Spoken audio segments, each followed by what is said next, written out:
It's the end, but the moment has been prepared for.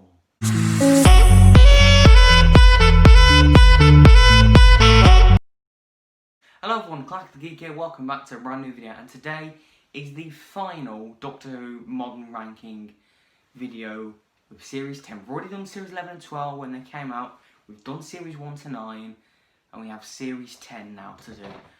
And what a series to go out on. If you didn't know, Series 10 was my first series. It was the one that got me into the show. It could not have been a better series to start on. Like, it is a nice sort of soft reboot. You know, it doesn't really, you know, it has obviously like the fan service stuff, like with Mondasian Cybermen, John Sim. But I'd kind of like I'd watched a bit of Doctor Who before this, and it eases you in really well as a new coming fan. And it must be a good series to start on, because otherwise this git wouldn't be talking about Doctor Who today, would we? But yeah, but Series 10 is one of my favourite series of Doctor Who in general. Like, probably number 2, just behind Series 5. And you're probably going to say, oh, it's just your nostalgia. First of all, I bet you RTD fans always put your Series 1s and your Series 4s at the top, don't you? Don't you? Don't lie. I know you do. And 2, despite nostalgia, it's still a phenomenal series, genuinely. Not really any bad episodes, there's some absolutely phenomenal stories in this series. Great stories. And even the ones that are weaker still have some good stuff to them. And also the TARDIS team of 12 and Bill, their chemistry is just brilliant, and probably my favourite Doctor companion pairing of, or definitely the modern series. This dynamic just works really well. And as well, Nardole. He had no right to work, but he just does. I love that he's here, and he's just brilliant. He works so well. So yeah, we're going to be ranking all 11 stories in this series from worst to best.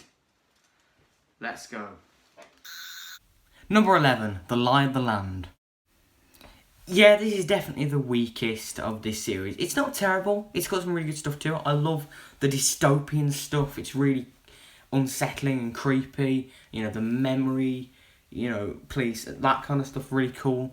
And Pearl Mackie's performance as Bill is really good. The way she's, you know, losing faith in the Doctor is really interesting. And Capaldi is great as well. But at this point in the Monk trilogy, it was just being dragged out, and it was just, I was kind of just waiting for this trilogy of stories to end.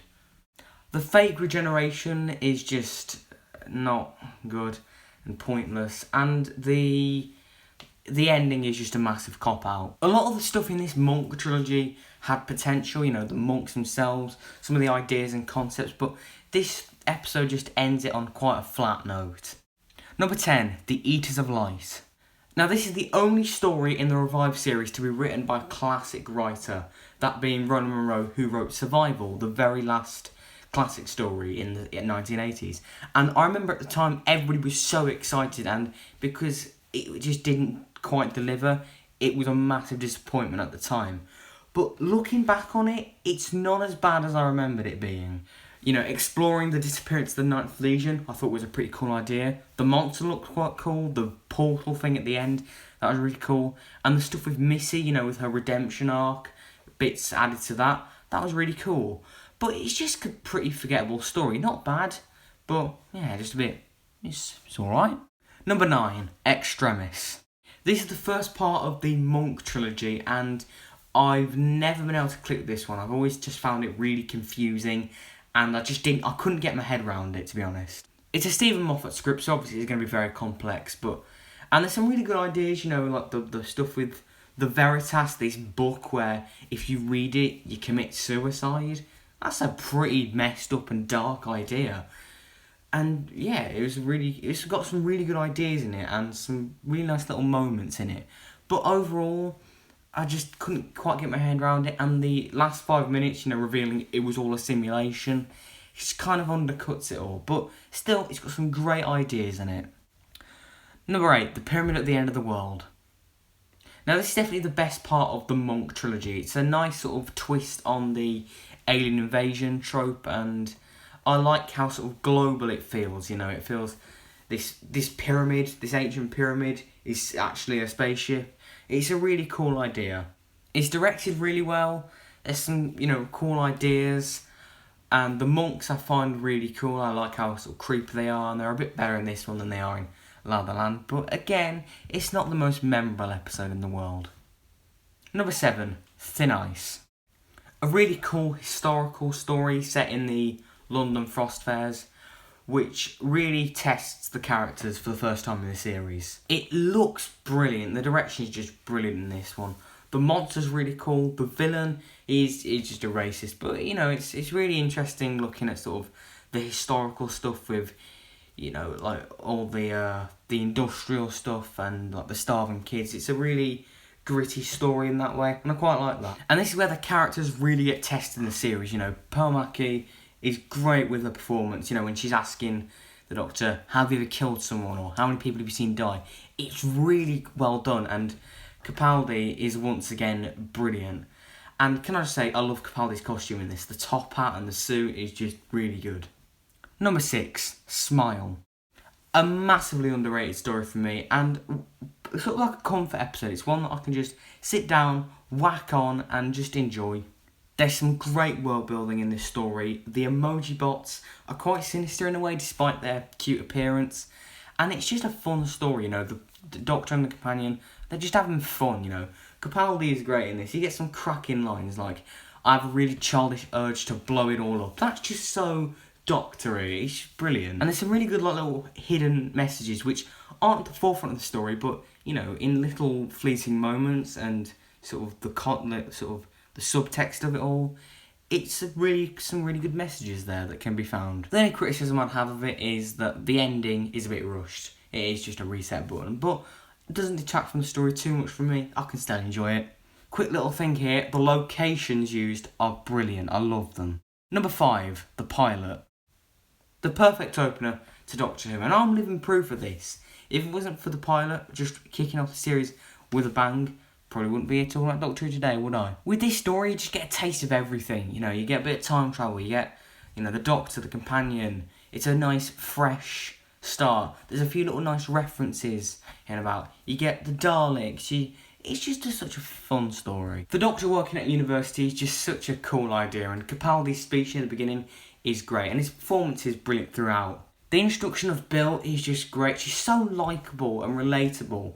And I know that's thrown around with a lot of companions, but for Bill, that most definitely applies. Heather is a really sort of cool antagonist and also sort of a cool lover for Bill. And what Moffat has done here, and what I have respect for, is just learning from his lessons from previous series and not overcomplicating the series opener. It's streamlined. It's not the fate of the universe at stake. It's just more simple. He streamlined it, and it's great. Also, the direction is brilliant. Number 4, The Empress of Mars. Another massively underrated story. I love the Ice Warriors. I think they're a great monster, and getting to see them on their home planet, and there's Victorian soldiers. It's such a quirky, cool idea that only Doctor Who can do. The Ice Warrior Friday, the one that's on screen now, is a really interesting Ice Warrior. He's a really cool character, and I quite like him. The actual Empress, the Ice Queen, is a really cool Ice Warrior as well. Quite cool to see a different Ice Warrior, and I thought she was really good. The Victorian soldiers are pretty cool, and some of them have really interesting characters. Not all of them, but some of them do. The caves give it a really great atmosphere, and it's just such a cool idea, It's something that I can imagine sort of in the John Pertwee era, I suppose. It's just that kind of fun Doctor Who story, and that should get more love. Also, the Alpha Centauri cameo at the end, brilliant. Yeah, I'd probably say this is my favourite Mark Gatiss story, to be honest. Number 3, Oxygen. This story is just brilliant. It's a classic sort of base under siege story, but with elements of horror, with the spacesuit zombies. It's just a brilliant story. The Doctor is brilliant in this story, He's got some great moments of humour, but he's really good and really heroic in this story. And the fact that they make him blind in this episode is such a ballsy move, and it's something you've got to admire. The companions are really good in this episode, and I think this is where Nardole first properly shines, when he's confronting the Doctor near the end of the story. It's really good. The space station looks really good, and it really adds a real sense of atmosphere to it. The horror aspects are great, And the themes of sort of capitalism and like paying for oxygen is really good sort of political messaging. Number 2, Knock Knock. This is more sort of classic horror, you know, with the creepy old house, the weird mice which are really freaky, the wooden lady. It's a really creepy story, but I love it. The Doctor and Bill are just so much fun in the story. The supporting cast, like the teenagers, aren't too great, but I can overlook it. David Suchet, though, as the landlord, is brilliant. He gives a brilliant performance, and it's just such an interesting character, you know, with him essentially being a child that never grew up, he aged. But yeah, and it's quite a sweet story with the wooden lady turning out to be his mum. The prosthetics as well, really well done, quite unsettling, and it's a cool twist as well. And some really creepy, unsettling moments too. Number 1, World Enough and Time and the Doctor Falls.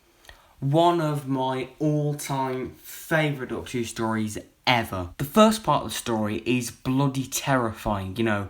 It uses the Mondasian Cybermen, which is a good use of fan service. It takes those old designs but does something with them. It shows the conversion process, and having it with a companion that we've grown to care about and like, it's heartbreaking to watch. But some of the stuff is creepy and it's messed up, you know, and you've got the patients, you know, partly converted Cybermen, and one of them just going like pain, or kill me. It's morbid. Capaldi is brilliant in this story. His speeches, his action moments, he's just brilliant, and his character arc, he is a good man by this point, and it's just really good to see. Having John Sim back is great. This is definitely his best performance as Master. You know, he's more cold and calculating, and it just works for him. I think he does it really well. And it really complements nicely Missy's redemption arc, you know, with it. It's a new take on the Master, and I love it. You know, I like seeing new things with old stuff. And both of the Masters just bounce off each other brilliantly, even if there are a few crude jokes in there. The companion exits as well. Nardol's exit is just really, really touching, and it's beautiful. And Bill's exit as well is really nice, you know. The Doctor's Be Kind speech is one of the greatest moments in Doctor Who history. It just sums up what Doctor Who is, you know. And the Doctor's last stand against the Cybermen, oh my god, I love it to pieces. It's such a tragic end, and there have been viewings of this story where it has brought me to tears. Not many Doctor Who stories do that, but this did. Yeah, an absolute masterpiece of a finale, which ended my first series on a brilliant note, you know. It's got humour, horror, action, tragedy. It's just beautiful. And we haven't had an episode as good as this since.